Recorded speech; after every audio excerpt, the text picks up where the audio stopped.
Assalamualaikum semuanya, selamat datang di channel Naim Panca. Di video ini saya akan bagikan tutorial cara screenshot HP Realme C31 ya. Gimana sih caranya? Buat kalian yang belum tahu, silahkan kalian simak video ini sampai selesai. Jangan lupa subscribe dan aktifkan loncengnya agar kalian gak ketinggalan untuk setiap video yang kami upload di channel ini secara gratis tentunya. Oke? Oke, langsung saja ya kita mulai. Untuk umumnya HP Android kalau misalkan screenshot itu menggunakan tombol power yang ada di sebelah kanan ini dan tombol volume untuk mengurangi ya secara bersamaan seperti ini. Nah, kalau sudah berhasil maka tampilannya akan bisa dilihat di sini.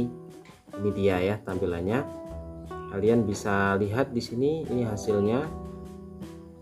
Kemudian kalau misalkan tanpa tombol di HP Realme C31 ini sebenarnya juga sudah mudah sekali ya.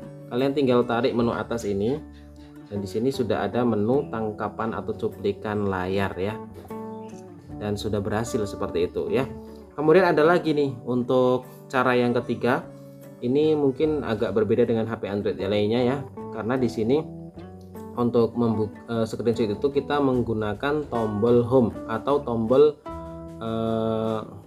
latar belakang ya yang ada di sini. Kalian klik ini maka di sini akan terlihat menu screenshot dan sudah terscreenshot seperti ini hasilnya.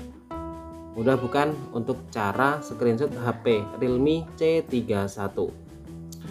Oke, sekian dulu, semoga bermanfaat ya. Sampai jumpa kembali di video selanjutnya dan saya akhiri. Wassalamualaikum warahmatullahi wabarakatuh.